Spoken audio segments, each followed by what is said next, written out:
강신주의 감정 수업 30번째 조롱. 냉소와 연민 사이에서.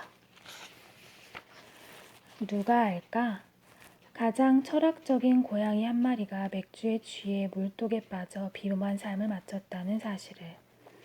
위대한 철학자들보다 더 냉철했던 고양이 선생은 속속들이 인간을 탐구하는 도중에 비운의 죽음을 맞이한 것이다. 도대체 인간들은 왜 술을 마시는지 그는 정말로 알고 싶었다. 그러니 몸소 술을 마실 수밖에. 비극은 이렇게 호기심에서 생기는 걸까? 취기를 이기지 못하고 물독에 빠져 세상만사의 작별을 고한 것이다. 인간보다 더 인간을 이해했던 고양이가 죽은 것은 아무도 모른다. 다행스럽게도 인간들 중 가장 고양이에 가까운 인간 한 명이 고양이의 비범한 삶과 도저한 사유를 기록할 수 있었으니 그가 바로 일본의 셰익스피어로 불리는 나스메 소세키다. 이렇게 탄생한 소설이 1907년에 완간된 나는 고양이로소이다. 모든 것은 거리를 두어야 제대로 음미될 수 있는 법. 인간이 스스로 자신을 직시하기 힘든 이유도 바로 여기에 있다. 그러니 우리에겐 고양이의 철학적 시선이 필요한 것이다. 고양이란 너나 할 거 없이 모두 단순하다. 먹고 싶으면 먹고 자고 싶으면 자고 화가 나면 화를 내고 울 때는 죽어라 하고 온다. 게다가 일기 같은 쓰잘머리 없는 것은 절대 쓰지 않는다. 쓸 필요가 없기 때문이다. 우리 주인처럼 겉과 속이 다른 인간은 일기라도 써서 세상에 드러내 보일 수 없는 자신의 속내를 풀어놓아야겠지만 우리 고양이족은 먹고 자고 싸는 생활 자체가 그대로 일기이니 굳이 그렇게 성가신 일을 해가면서 자신의 진면목을 보존해야 할 것까지는 없다. 일기를 쓸 시간이 있으면 툇마루에서 잠이나 즐길 일이다. 나는 얌전히 앉아 세 사람의 얘기를 듣고 있었지만 재미있지도 슬프지도 않았다. 인간이란 시간을 보내기 위해 애써 입을 움직이면서 재미있지도 않은 일에 웃고 시답지 않은 일에 기뻐하는 것밖에 재주가 없는 존재라고 생각한다. 내 주인의 편협하고 이기적인 성품은 진작부터 알고 있었지만 평소 말수가 적어 도무지 이해할 수 없는 점이 많았다. 이해할 수 없는 부분이 조금은 두렵기도 했지만 지금 이야기를 듣고 나니 갑자기 내 주인이 한층 더 가짜게 느껴졌다. 고양이로서는 정말 인간은 알다가도 모를 일이다. 지혜로운 동양인들은 지행합의를 외치고 동시에 지혜로운 서양인들은 이론과 실천의 합일 혹은 변증법적 종합을 이야기한다. 지금 인간들 스스로 자신의 암과 삶이 괴리된 존재라는 것을 토로하고 있는 것 아닌가. 이미 지행합일이 되어 있다면 그것을 꿈꾼다는 것은 있을 수도 없는 일이니까.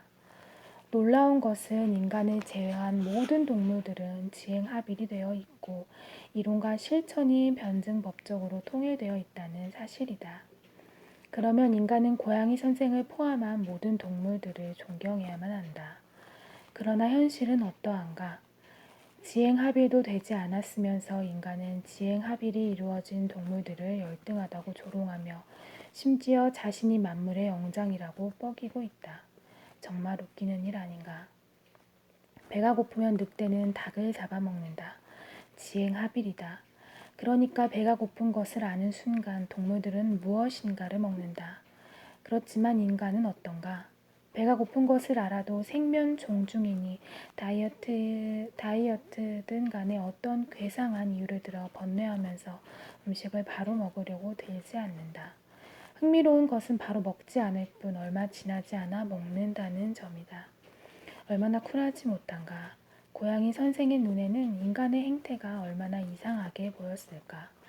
닭처럼 살아있는 생물을 죽이는 것은 잔인한 일이라고 몸서리를 치지만 배가 고프면 어김없이 패스트푸드점이나 통닭집에 들어가 닭을 뼈까지 발라먹는 인간이 심지어 이렇게 닭으로 배를 채운 뒤 포만감에 트림을 하면서 조금의 부끄러움도 없이 인간들은 침을 튀기며 생면 존중을 역설하곤 한다.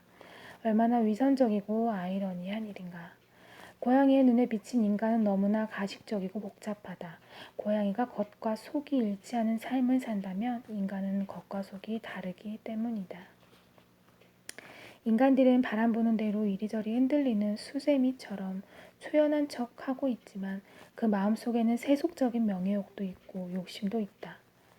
그들의 평소 대화에는 남을 이기려는 마음과 경쟁심도 언뜻 엿보이는 터라 여차하면 그들이 늘 욕을 해대는 속물과 한 통속이 될 우려도 있으니 고양이인 내가 보기에도 안쓰럽기 짝이 없는 일이다. 이렇게 겉과 속이 다르니 혹은 겉과 속이 괴리되어 있으니 인간은 일기 같은 글을 쓴다. 진솔한 글을 통해 순간적이나마 겉과 속을 일치시키려는 발버둥인 셈이다. 지행합일이 되어 있는 고양이 선생은 결코 일기 같은 건 쓰지 않는다. 일기란 아는 것을 실천하지 못했거나 혹은 실천한 것이 무엇인지 알지 못할 때 쓰는 것이니까. 아, 그렇다. 인류가 자랑하는 문명과 문화란 어쩌면 이렇게 겉과 속이 불일치 않은 상태와 그것을 일치시키려는 노력이 종행으로 엮이며 만들어진 것인지도 바로 여기에 고양이, 다시 말해 나스의 소새끼의 탁월함이 있다. 인간이 만물의 영장이라는 인간 중심주의에 대한 신랄한 조롱도 이 정도면 압권이라고 할 수 있다. 다른 동물들은 아무도 인정하지 않는 것을 스스로 주장하니 정말 가소로운 일이 아닐 수 없다. 더군다나 인간의 지적인 허위의식이란 정말 눈뜨고 못 봐줄 일이다. 주인이 이 문장을 높이 평가하는 유일한 이유는 도교에서 도덕경을 존경하고 유교에서 역경을 존경하고 선불교에서 임재록을 존경하는 것과 마찬가지로 그 뜻을 전혀 알 수 없기 때문이다. 그런데도 모르고 그냥 지나치자니 답답하니까 멋대로 의미를 갖다 붙이고 알았다는 표정을 짓는 것이다. 바로 여기서 고양이의 냉소적인 웃음 혹은 소새끼의 허허로운 웃음이 가능해진다. 이렇게 웃음이란 반응은 조롱이라는 감정을 토대로 작동한다.